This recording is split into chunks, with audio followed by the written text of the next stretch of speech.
Hola, buen día. Buenos días, ingeniero. Buen día, va a disculpar el retraso, fue una pequeña reunión. Ya, seguiremos con tanto la parte de teoría y la parte práctica. A ver, ya, por favor. Los ejercicios que hemos hecho, que hemos resuelto, me avisan, por favor, para no repetirlo.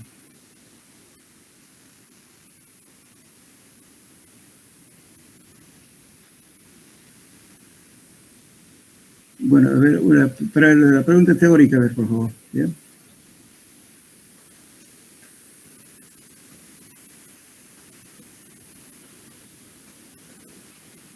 A ver, un repaso, aquí un voluntario, a ver, ¿quién me puede indicar los métodos para realizar los ensayos de compactación en laboratorio?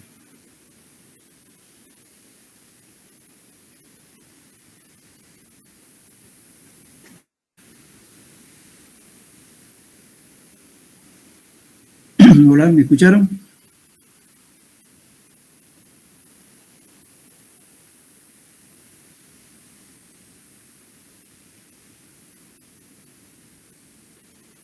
Hola.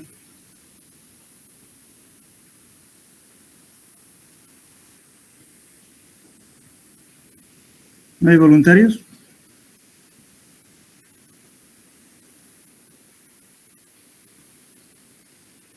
Método dinámico y...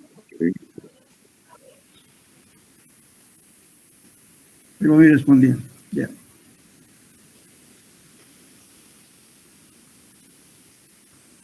No tenemos respuesta.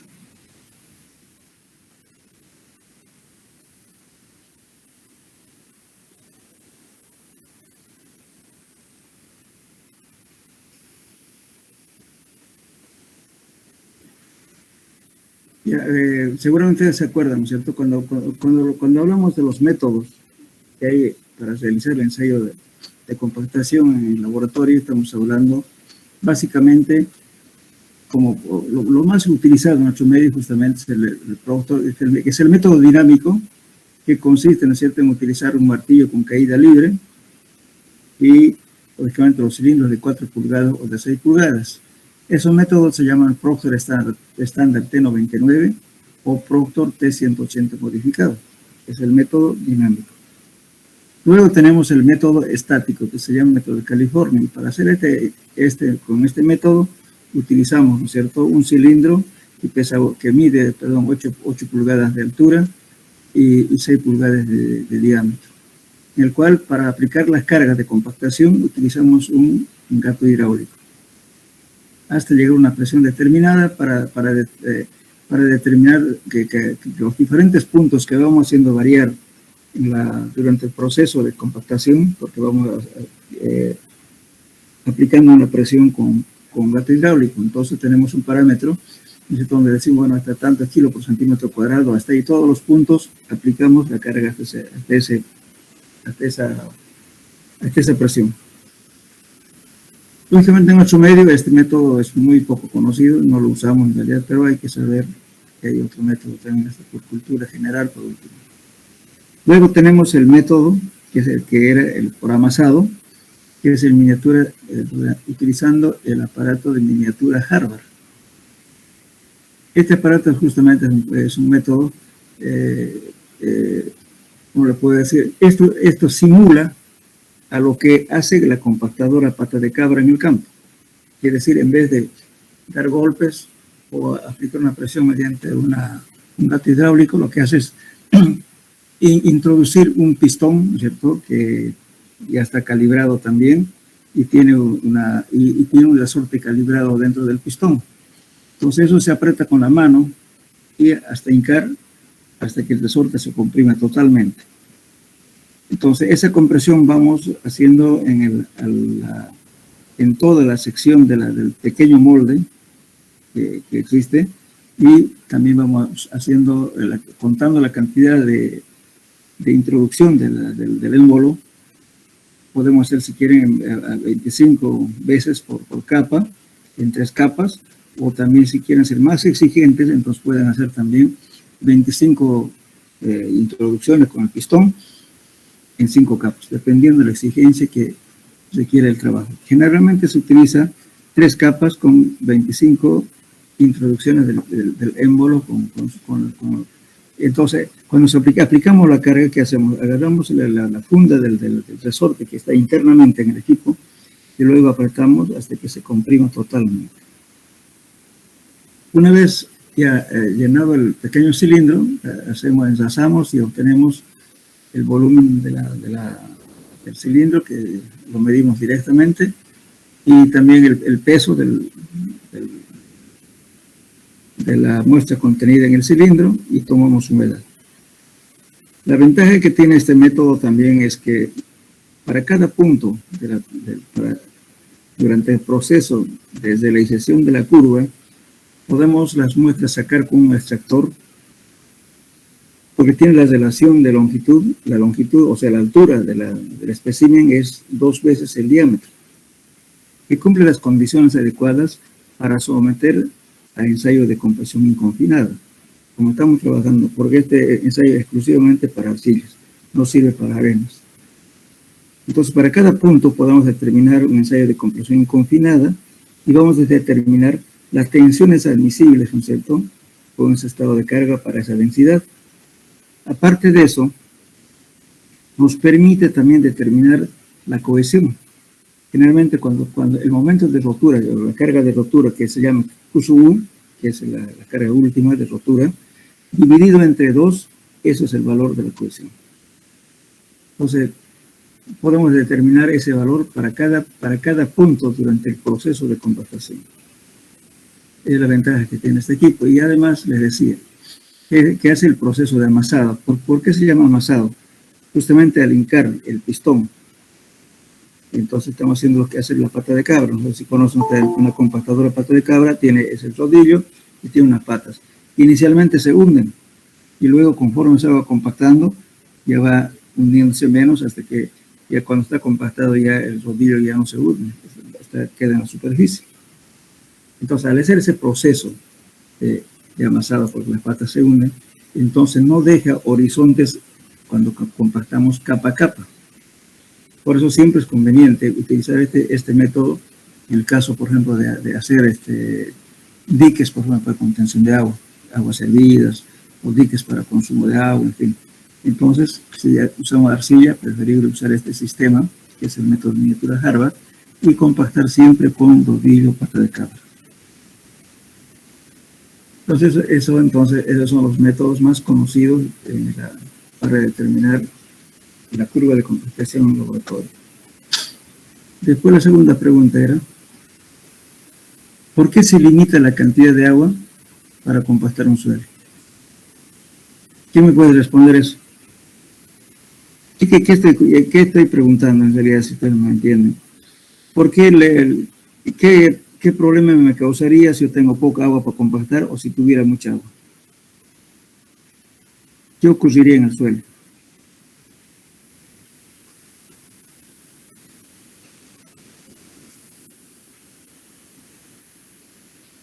A ver, ¿quién puede contestar? Cambiaría su densidad. Claro, porque imagínense, si yo compacto con poca agua, va a ser muy difícil que llegue a la densidad máxima, ¿verdad? ¿Por qué? Porque tengo muy poca agua. El agua es como un lubricante que uno le está echando para que se acomoden las partículas con la energía de compactación. Entonces vamos a llegar a un punto que se llama la densidad máxima. Entonces, lógicamente, cuando vamos echando agua poco a poco, ¿no es cierto?, hasta encontrar la densidad con la humedad, la densidad máxima y la humedad. ¿Y qué es la humedad óptima? La cantidad de humedad necesaria para que el suelo, para que el suelo se acomode adecuadamente sin mucho esfuerzo de compactación. Y la cantidad ideal es como decir, es de la cantidad de grasa para meterle que sea una tuerca a un perro, por así decirlo. Entonces facilita, entonces se acomoda bien con la humedad óptima. Y cuando pasamos de humedad óptima, entonces ¿qué pasa? El exceso de agua absorbe parte de la energía de compactación. Entonces las partículas ya no se acomodan bien, porque ya tenemos mucha agua. Y por tanto va a ir bajando la densidad. Entonces si le echamos más agua, ya lógicamente que más bien las partículas tienden a separarse entre ellas, entonces ya no se aprovecha adecuadamente la energía de compactación. Por eso buscamos una curva de compactación que estamos buscando, la cantidad de agua necesaria para tener las densidades máximas. Entonces, ¿por qué limitamos? Justamente, ¿no? Porque si ponemos poca agua, nos va a costar llegar a la humedad, a la densidad máxima. Y si ponemos mucha agua, ¿qué va a pasar? El agua va a absorber parte de la energía de compactación y por tanto no vamos a poder llegar a las densidades máximas. Bien, ahora la otra pregunta era...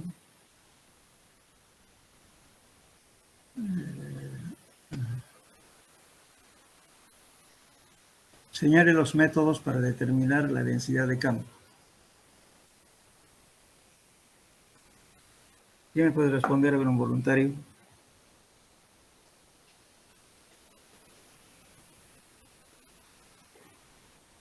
¿Qué es la densidad de campo?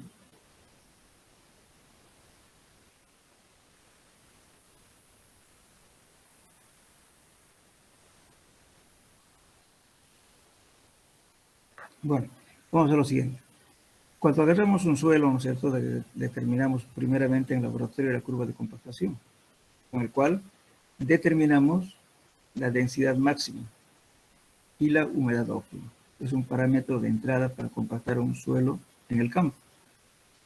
Una vez que estemos compactando en el campo por cualquier sistema, ¿no es cierto?, ya sea en rodillo liso, rodillo vibratorio, con ruedas neumáticas o pata de cabra, como que sea, pero tenemos los datos de humedad y la densidad máxima. Entonces, cuando determinamos, para saber si realmente el suelo está bien compactado, entonces tenemos que determinar la densidad de campo.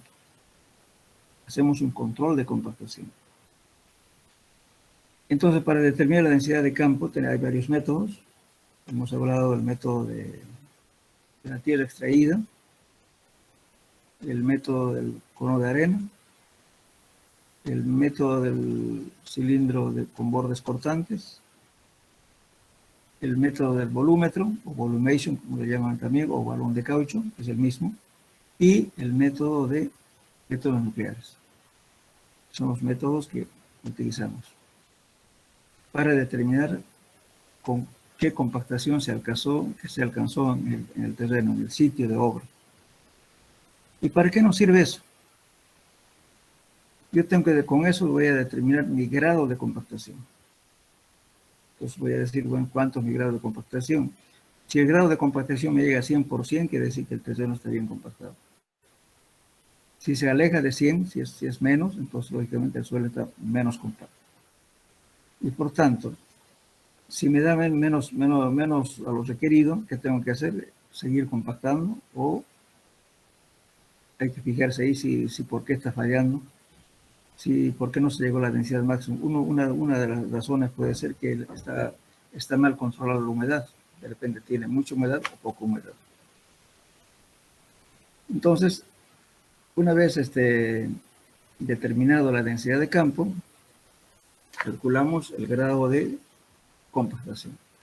¿Qué grado de compactación es igual a la densidad de campo dividido entre la densidad máxima obtenida en el laboratorio todo eso multiplicado por 100. Si la densidad de campo es igual a la densidad máxima del laboratorio, eso nos va a dar 1, multiplicado por 100, nos da 100% de compactación. Eso quiere decir que está compactado al máximo. Algunas veces puede sobrepasar un poco, porque no se olviden que el productor vivió el año 1938 aproximadamente, cuando no teníamos equipos de compactación sofisticados, en cambio ahora tenemos. Entonces, es relativamente fácil llegar a las densidades máximas.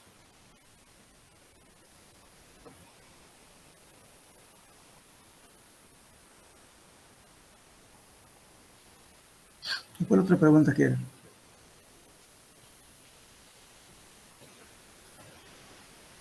A ver, esta fue la última clase que hablamos, a ver si se acuerdan. ¿Cómo se determina el porcentaje del volumen de hinchamiento y de encogimiento en un movimiento de tierra? ¿De acuerdo?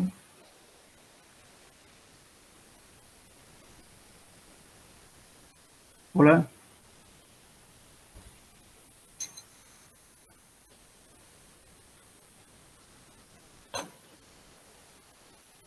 Bueno, para los que estaban en clase habíamos hablado con un siguiente ejemplo. Si estamos realizando un canal, supongamos ya, un relleno, una calle, digamos. Estamos compactando y encontramos un problema, digamos, un basural o tierra arcillosa, blanda, lo que sea. Ese material no nos sirve para utilizar como material para la calle o avenida o carretera, lo que sea. Entonces, ¿qué hacemos? Tenemos que excavar. Entonces, lógicamente que ese suelo tiene una densidad natural, como está en el sitio. Entonces, sacamos esa densidad, vamos a tener un volumen de excavación, supongamos, por así decirlo, tenemos un número, digamos 100 cubos en estado natural, ¿cierto? Tanto por tanto, 100 cubos, muy bien. Pero la tierra que sale de ahí ya no es 100. Va a incrementar en volumen, de repente va a ser 130 cubos. Entonces, ¿qué está subiendo? 30 cubos, ¿verdad? Pues, ¿qué significa ahí? ¿Cuánto de hinchamiento? 30%. O sea que se incrementó el suelo, porque el suelo tenía una densidad en campo. Luego, cuando saco con máquina, le estoy soltando totalmente y va a incrementar el volumen. Eso se llama justamente hinchamiento. O también le llaman esponjamiento. En carretera lo llaman mal, utilizan mal la palabra de esponjamiento. Entonces, ¿qué hace? Cambió de volumen, de 100 cubos subió a 130. Entonces, fíjense, si no se dan cuenta de que no van a tomar en cuenta esos 30 cubos que salió de más, bueno, ¿quién le va a pagar el transporte para ir a botar ese material? Porque va a tener que gastar en el camión donde va a tener que botar ese material. Bien, entonces de ese modo, ¿no es cierto? Lógicamente que también en el texto está, cada tipo de suelo tiene un valor aproximadamente de hinchamiento. Pero el hinchamiento es bien variable. Entonces no podemos decir, voy a adoptar este valor. De repente toma un valor muy chico, un valor muy grande. Entonces ahí es el peligro de que si están queriendo adjudicarse un trabajo, ¿qué va a pasar? De repente han tomado muy en cuenta un valor muy bajo, entonces bueno, lo que tengan que gastar más plata en cargar más, entonces hay pérdida, ¿no? Económica. Y si han calculado menos también, ¿quién les va a pagar? Porque un camión no va a trabajar gratis. Entonces, tiene que salir de su condición de gasto. Por ejemplo, si hablamos de aumento de volumen, estamos hablando de rocas dinamitadas entre el 30 y 80% del cambio de volumen. Incremento. En suelos arcillosos estamos hablando de 20 a 60%. ¿Qué quiere decir? Si yo tengo 100 cubos, si es 20%, va a subir a 120. Si es 60%, va a ser a 160. Eso es lo que está en estado suelto. En suelos de grano redondeado varía de 5 a 15 y de suelos granulares de 10 a 30. Entonces son bastante, como le puedo decir, variables los volúmenes. Por ejemplo, si ustedes se presentan, pero supongamos que tengan que botar arcilla, dice varía de 20 a 60. ¿Cuál van a tomar en su presupuesto? ¿20, 30, 40, 50 o cuánto? Si toman muy poco, de repente van a perder plata porque van a tener que pagar adicionalmente de su bolsillo porque no está presupuestado para botar esa tierra. Y si le ponen muy alto, de repente pierden la oferta, porque sus costos van a ser muy altos, por tanto no se adjudican el trabajo. Entonces hay que determinar siempre los volúmenes de hinchamiento reales, o próximos, por lo menos, que no tengan mucho valor. Ahora, ¿cuándo ocurre el encogimiento? El encogimiento es al revés. Supongamos que yo he hecho un hueco de 100 cubos, digamos, pero ¿ahí qué tengo que hacer? Tengo que traer otro material, porque lo voy a compactar por capas hasta la densidad máxima, y voy a traer el material para rellenar ese hueco que dejé. Entonces, si ese hueco que saqué 100 cubos, se me incrementó a 130, digamos, de repente al compactar la densidad máxima me entra 150. Entonces hay un encogimiento de 50%. Entonces, ese volumen, ¿no es cierto?, que hay, que son bastante altos, en realidad es la ganancia que uno tiene en un trabajo, digamos, especialmente movimiento de tierra. Por eso siempre hay que estimar lo más próximo posible. También les había explicado en clases de que hay una fórmula que les indiqué, está en el texto.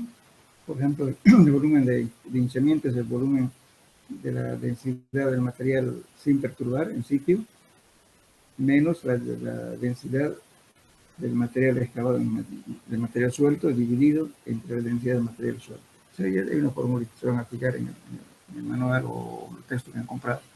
Está la fórmula para calcular tanto el encogimiento como el hinchamiento. Entonces, mediante esas dos fórmulas se determina ahora, en forma empírica, se hace la siguiente forma. Se mide, se saca, se excava, por así decir, un cubo, uno por uno, el volumen. Bueno, ustedes saben que aquí va un volumen, pero va midiendo qué cantidad de tierra suelta salió. Si es 100, si digamos uno pone 30 cubos, entonces va a ser el 30% de hinchamiento. Eso sería el 30%, entonces tendría que poner 30% de hinchamiento. Ahora, si va a rellenar ese hueco, de hecho de un metro, un cubo, empieza a rellenar trayendo otro material, compactando por capas hasta la densidad máxima. Y si le entra, digamos, hay 101.4 cubos, quiere decir que 40% de encogimiento tiene ese suelo que está poniendo. Entonces, ambos precios, ¿no es cierto?, hay que tomar en cuenta para sacar el costo final para su presupuesto real.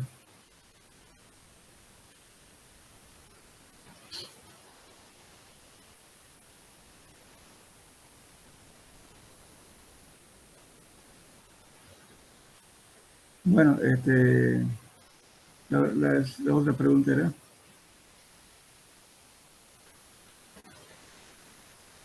¿qué parámetros diferencian entre los ensayos de Profra estándar T99 y T180 modificado? ¿Cuál la diferencia digamos, de equipo y el número de golpes que existe entre uno y otro método? ¿Cuál es la diferencia?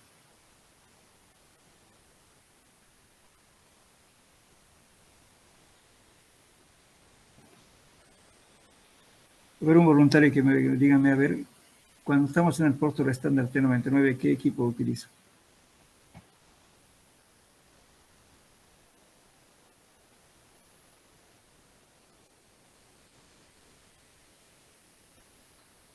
¿No se acuerdan?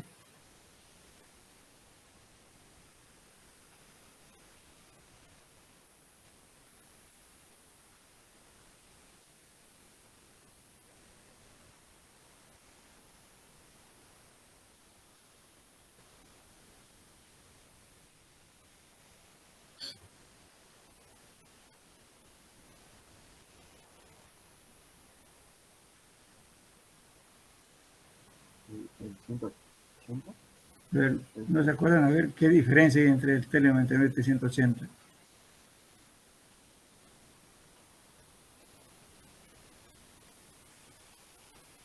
El T99 tiene 3 capas y el T185. Ese puede ser un ingeniero. Sí, sí, eso es uno, sí.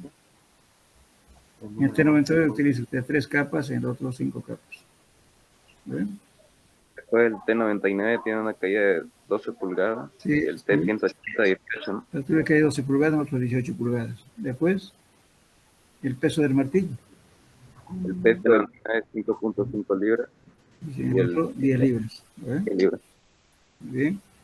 Ahora, cuando usamos, supongamos que sean para materiales que sean mayores a 3/4 pulgadas, utilizamos cilindros de 6 pulgadas, ¿verdad? En ambos casos. Entonces, ¿qué se hace? En ese caso, se utiliza cilindros de 6. Si vamos a hacer T99, hacemos 56 golpes, ¿no es cierto? Pero por capa en 3 capas, solo en 3 capas. En cambio, si hacemos el T180 modificado, hacemos 56 golpes por capa, pero en 5 capas para materiales gruesos. Además, ¿no es cierto? Cuando son partículas mayores de 3/4 pulgadas, ¿qué hay que hacer? Compensación en peso, ¿se acuerdan? ¿Qué hay que hacer? Hay que compensar, supongamos que si estamos trabajando en capa base, por ejemplo, en capa base hay partículas que tienen 2 pulgadas, 1,5, 1 pulgada, etc. Entonces son piedras grandes. Si estoy usando un cilindro de 6, 3 piedras de 2 pulgadas me va a llenar toda el área del cilindro. Entonces, en ese caso hay que sacar las piedras en exceso. Se hace compensación en peso. Les enseñé a ustedes de compensación en peso, a un grupo sí les indiqué, a un grupo me olvidé. Les enseñé cómo se hace la compensación en peso para partículas mayores a 3/4, ¿o no? Eso no está en el texto. Hola.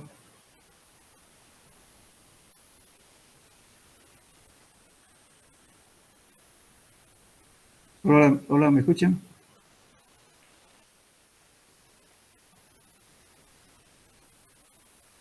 Sí lo mencioné. Les enseñé a compensar en peso, le digo, el material excedente en partículas mayores de 3/4, ¿o no?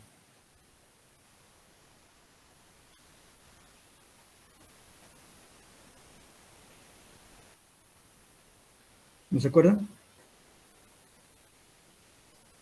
Bueno, sí, de repente no le enseñé, porque a un grupo me olvidé, no sé si era de ustedes o del otro grupo. De todos modos, agarren un lápiz y un papel, les voy a enseñar por eso. Este compensación es válido para hacer los ensayos de CBR, también creo que van a hacer tensuelos 2, en la misma preparación. Y esto es para partículas mayores a 3/4 pulgadas.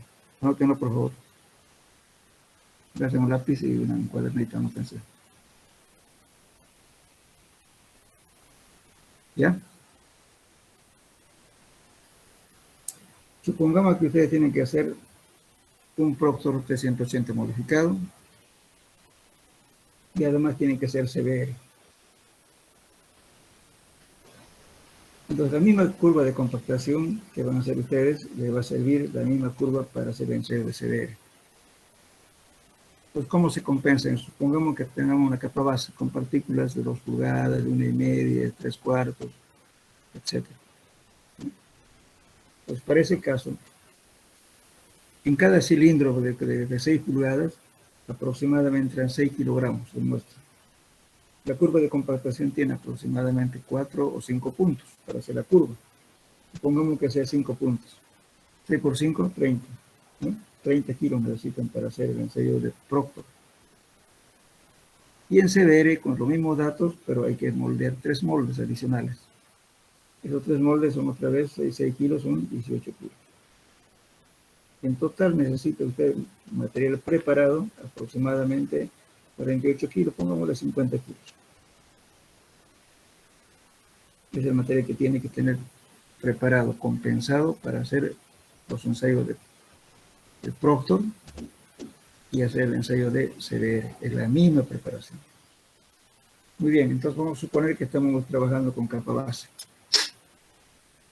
Para hacer esto, para preparar y compensar, vamos a traer un material 120 kilogramos, pongamos, de capa base, que llevo al laboratorio. Muy bien. Esos 120 kilogramos, anótenlo por favor, 120 kilogramos, lo cuarteo.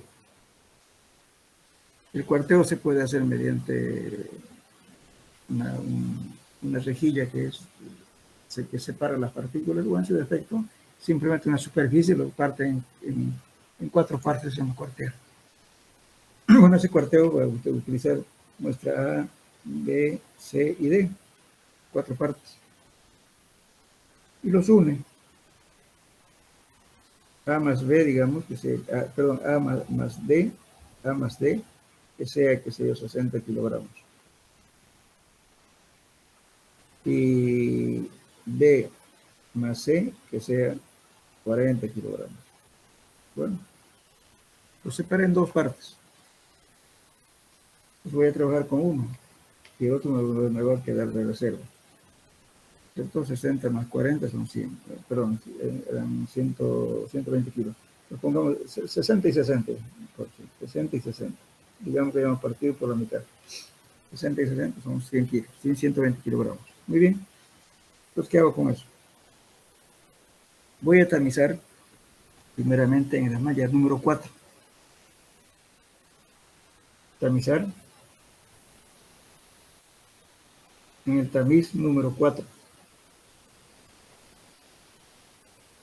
Entonces, todo lo que quede retenido en el número 4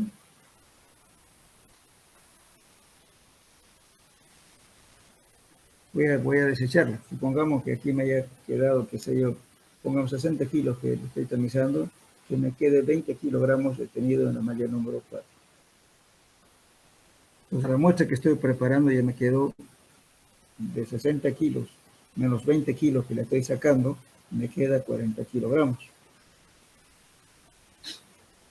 ¿Están anotando?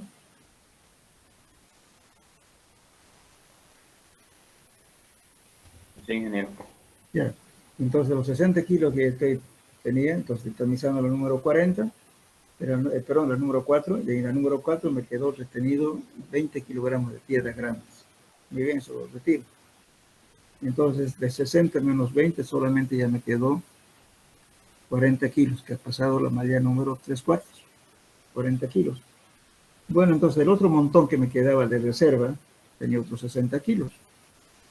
Entonces, ese montón, con eso de ahí voy a sacar para poder compensar estos 20 kilos. Entonces, tomo la muestra también que tenía en este caso 60 kilos. Entonces voy a tamizar en la malla número 4.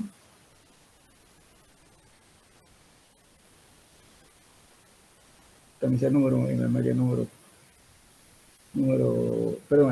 la malla número 3/4, perdón, 3/4. Por favor, corrigen. El primer inicio que me he hecho es en la 3/4, no número 4. En la 3/4, por favor. ¿Bien? Tamizar en tamiz número 3/4. Eso quedó retenido 20 kilogramos. 3/4, por favor, corrigen, no es número 4. 3/4. Muy bien. Entonces me quedó 40 kilogramos. Ahora, del otro montón voy a compensar. Voy a poner igualmente la malla número 3/4 y abajo pongo la número 4. Entonces, voy a tamizar en la 3/4 que pase 3/4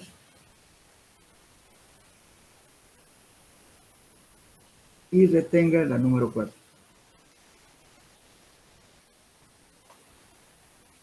De la muestra que me había apartado, estoy tamizando, pongo la malla 3/4, que pase el 3/4, pero que retenga en la número 4. Esa muestra tiene que pesarme 20 kilogramos. ¿Me entendieron? De la muestra que tenía de adicional, puse la malla número 3/4 y la número 4. Tamizo Pues que pase la 3/4, pero que me retenga en la número 4.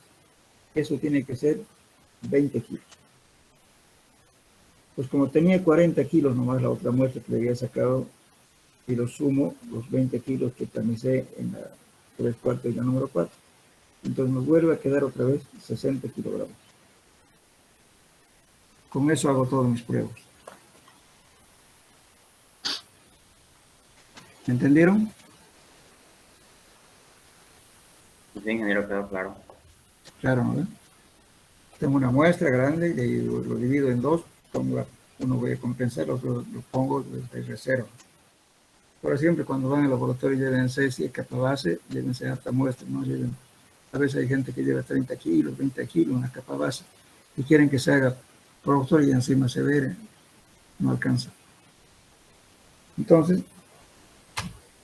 de la muestra que tenían, voy a tamizar primero entre la 3/4. Todo lo que queda retener la 3/4 lo pesa. Eso es lo que quedó, bota. Eso va a ser 20 kilos en este caso. Entonces esa muestra que tamicé ya me quedó solamente en 40. Ahora esos 40 agarro del otro montón, pongo la malla número 3/4 y la número 4. Pero que pase 3/4 y retenga el número 4. Eso tiene que ser 20 kilos. Lo que había desechado los 20 kilos, lo sumo a los 40 kilos que me había quedado, más 20, tengo que saber 60 kilos. Con eso hago los trabajos de compactación y el severo. Es la misma preparación. Bueno, no se me olvida hacer eso.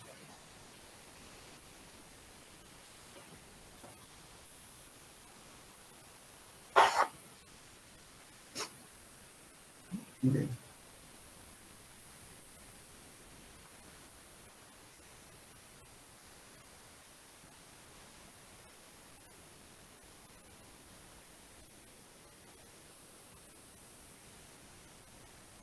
Bueno, entonces, bueno, la parte de teoría es ahora.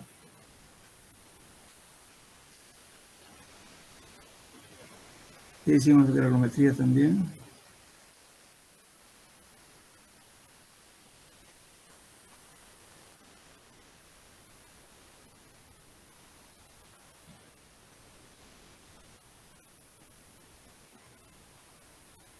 Ve algo más de teoría, pero está muy floja en teoría.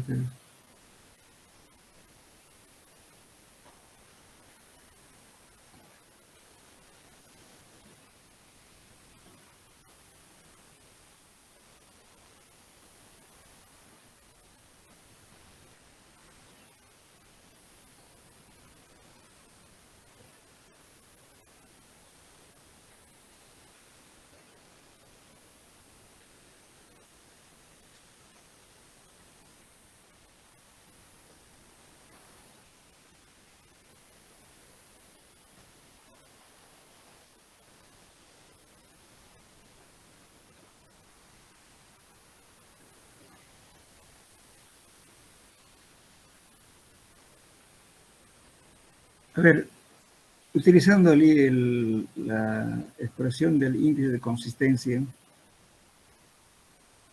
¿cómo se clasifican las arcillas? No tenemos, ¿no es cierto? El índice de consistencia es una relación del límite líquido menos la humedad natural, tal como está en el sitio, dividido entre el índice plástico. Si esta relación nos da menor a 0, quiere decir que tiene consistencia muy blanda. Al tener consistencia muy blanda quiere decir que tiene baja resistencia. El número de golpes del SPT va a estar próximo a 0. Entonces, si tengo este valor de consistencia muy blanda, entonces, si analizo esto, fíjense, tengo límite líquido y esta es humedad natural en el campo. Entonces, ¿cuándo va a ser menor a 0? Cuando la humedad natural de campo va a ser mayor que el límite líquido. Entonces, aquí me va a dar negativo. Entonces, en ese caso va a ser menor a 0. Pero quiere decir que está en una consistencia muy blanda. Ahora, si está variando entre 0 a 0,5, consistencia blanda. Siempre tomando en cuenta esta humedad. Ahora, si está entre 0,75 a 1, consistencia rígida. Pero fíjense aquí, ¿cuándo va a dar 0,75? En este caso, el límite líquido va a ser mayor que la humedad natural. Cuando la humedad es muy bajo en el suelo, justamente cuando ya el suelo está compacto, tiene mayor consistencia. En ese caso, me va a dar la consistencia con humedad entre 0,75 a 1, le llamo consistencia rígida. Y si este valor de consistencia es mayor a 1, cuando mayor a 1 va a ser cuando esto tiende a 0. Entonces quiere decir que no tiene humedad. ¿En qué tipo de suelo no tiene humedad? Cuando el suelo está bien compacto, está muy duro. En ese caso la humedad es mínima. Entonces por eso me va a dar este valor de consistencia mayor a 1. En ese caso digo consistencia dura o también digo muy rígida. De ese modo se clasifica justamente las arcillas en función de su consistencia.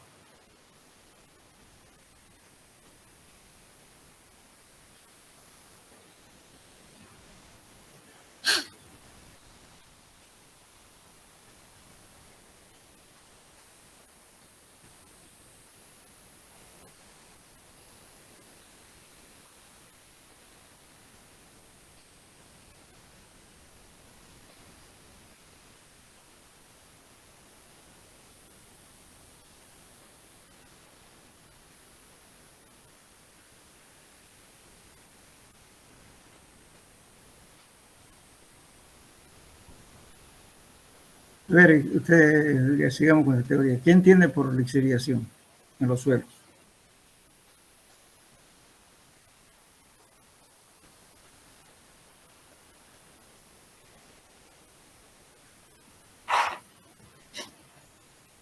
Vamos a responder aquí. La lixiviación es un proceso de arrastre por el agua, de lluvia de los materiales solubles o coloides de los horizontes superiores de un suelo a horizontes más profundos, ¿cierto? Esto, en realidad, los lixiviados son es la descomposición que hace el agua, ¿no es cierto?, de ciertos materiales, en este caso de rocas, que van ¿cómo lo puedo decir? El agua es un disolvente más grande que hay en la naturaleza y por consiguiente va sacando los compuestos químicos que tiene esa roca. Esos son los lixiviados. A ver, ¿quién me puede decir qué significa clastos, matrix y cemento desde el punto de vista geológico?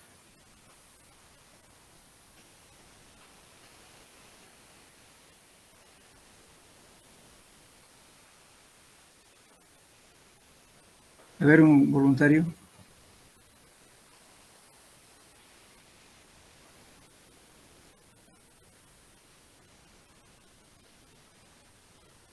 Vamos a hacer un repaso de teoría. ¿Eh? Aquí, clasto es la unidad, ¿no es cierto?, mecánica de desintegración y puede ser de cualquier composición, forma y tamaño. En realidad es un clasto, ¿cómo les puedo decir? Cuando van a un río, por ejemplo, ustedes ven que hay partículas de diferentes tamaños. Entonces van a decir, ¿no? En el río Piraí existen clastos de diferentes diámetros en matrix de arena. ¿Qué quiere decir eso? De que hay piedras que se graban de todo tamaño, que están en ese sitio, pero intermedio de eso, ¿no es cierto?, llenando los espacios vacíos dejados por los grandes, hay una arena. El matrix es lo que llena los huecos dejados por otras partículas más grandes. Pero estamos definiendo aquí eso. Por ejemplo, estamos diciendo, ¿no es cierto?,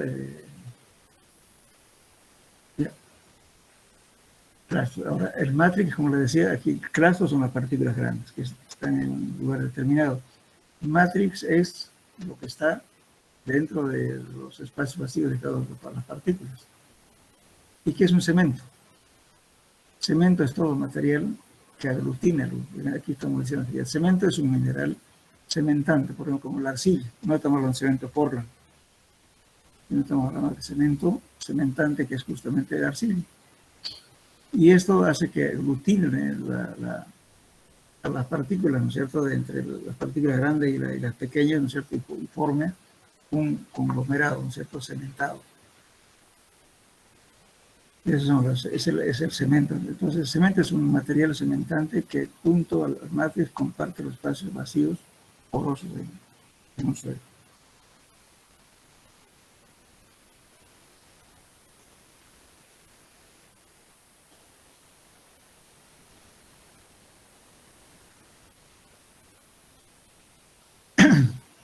¿Quién me da la definición de geotecnia y la geofísica?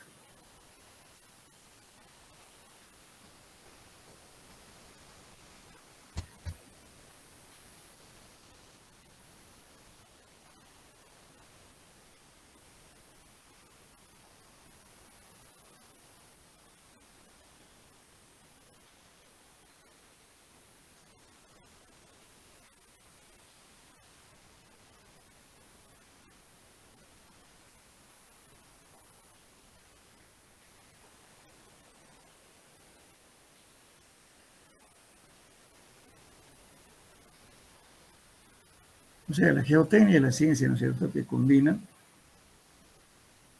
una geología, o sea, la ciencia que combina la geología y observa desde el punto de vista físico, ¿no es cierto?, y a la mecánica de suelos, ¿no es cierto?, ligados a los problemas geológicos. Esa es la geotecnia, o sea, todos los problemas que puede causar en un suelo.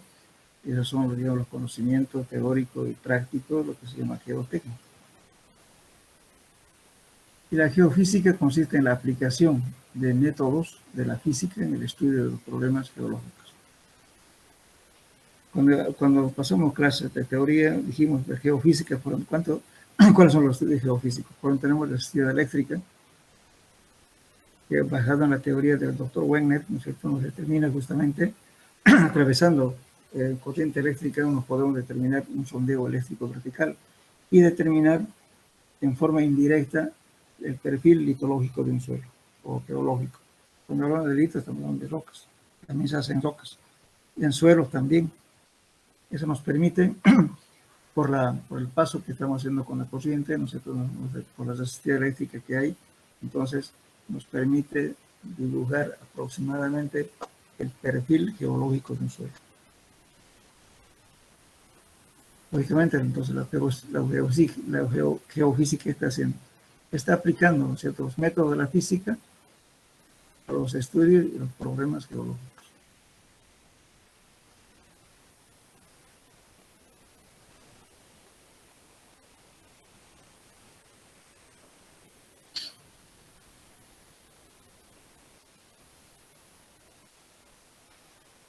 Bueno, yo creo que ahora la pregunta 6 dice: explique en forma sintética la prueba de penetración normal SPT. Lógicamente, algunos autores conocen como la prueba de penetración normal. SPT significa Standard Penetration Tester en inglés, ¿no? Entonces es una prueba estándar de penetración. Entonces este es un método dinámico para determinar justamente las tensiones admisibles del suelo en función del número de golpes. Entonces,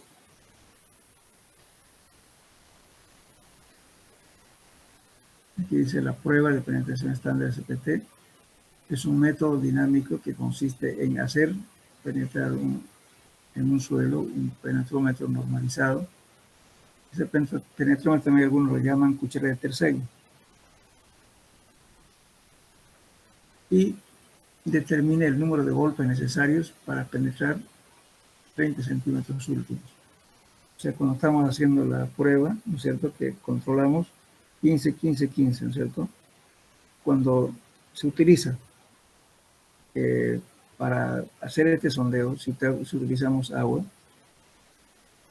entonces en ese caso necesariamente los números de golpes tienen que ser 60 centímetros, o sea, para 60 centímetros. Yo tomo en cuenta 15, 15, 15. Entonces la suma de los últimos 15 centímetros, 15 más 15, es lo que se toma en cuenta, los 30 últimos. O sea, los 30 primeros se desechan. Pero también, si en caso no hay agua, entonces podemos utilizar menos golpes. En ese caso penetramos solamente 45 centímetros. Echamos los primeros 15 y tomamos en cuenta los 30 últimos. Pero si estamos usando para hacer el estudio inyección de dolor metamítico, entonces sí tenemos que utilizar necesariamente 60 centímetros. 15, 15, 15, 15. Y tomamos en cuenta la suma de los dos últimos 15, que son 30 centímetros. Y lógicamente que este método nos permite determinar qué cosa: la tensión admisible del suelo, ángulo de flexión interna, cohesión y la compacidad.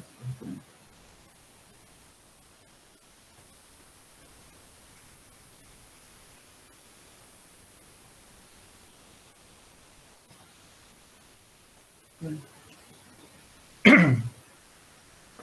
¿Alguna pregunta más, jóvenes? ¿Dudas?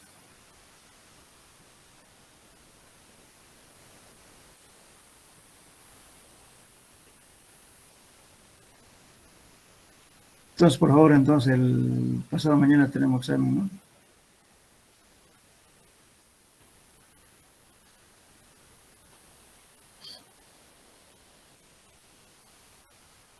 Vuelvo a repetir, el examen va a ser presencial. Primeramente vamos a hacer las preguntas teóricas. La teoría vale 30% y 2 problemas. Cada problema vale 35 y 35, en total 100%. La teoría no se admite ninguna consulta.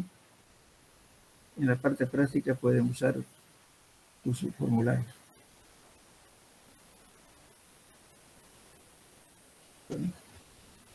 ¿No hay preguntas?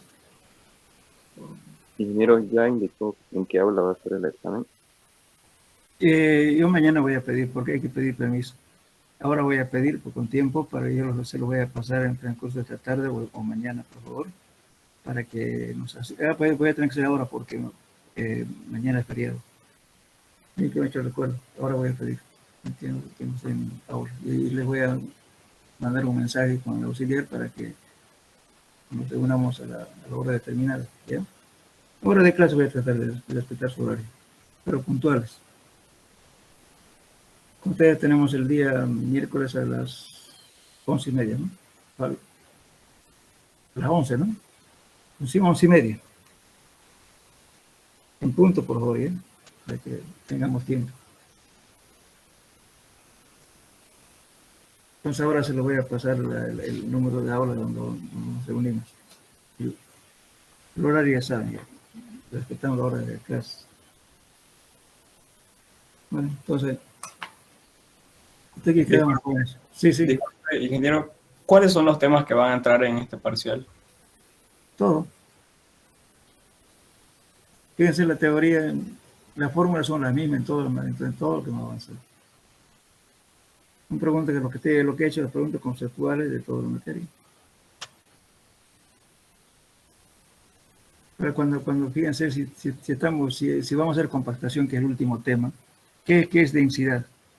Eso está en el tercer capítulo del tema, ¿no es cierto? Cuando le dije que hagan su formulario.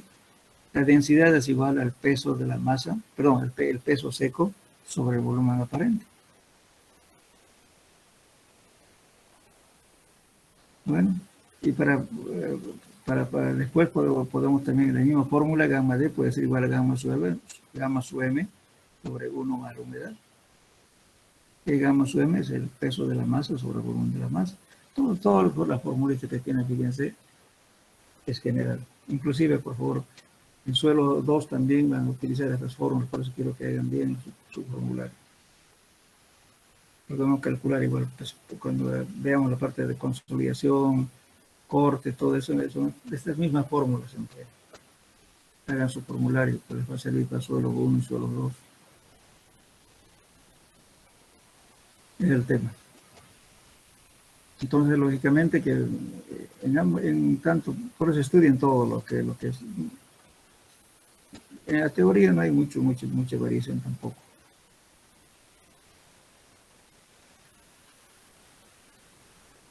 De todos modos, en este primer examen que vamos a tomar, voy a ver un poquito más sobre preguntas de la primera parte, hasta antes de compactación. ¿Alguna pregunta más? Entonces van a hacer 2 ejercicios, ¿no, ingeniero? ¿Perdón? 2 ejercicios van a hacer, ¿no? Los ejercicios. Y de las teóricas, más o menos, no sabe. Mire, como para que contesten media hora, ¿no? Pongámosle 5 minutos por pregunta. Voy a tratar de hacerle 6 preguntas, serían 6 por 5, 30. 6 preguntas. Y la teoría tampoco, la parte práctica tampoco no va a ser muy larga. Como para que hagan en media hora cada ejercicio. ¿Cuánto tenemos? 1 hora y media, ¿no? De clase.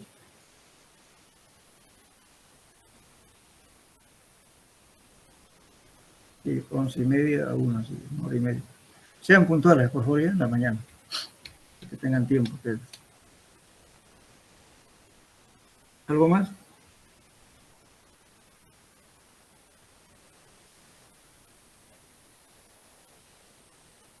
Bueno, vamos a pasar justamente en 2 aulas, vamos a tomar ya, pues, vamos a dividir el grupo en dos grupos, en 2 subgrupos, ya. Entonces nos vemos el día miércoles, jóvenes. Hasta luego.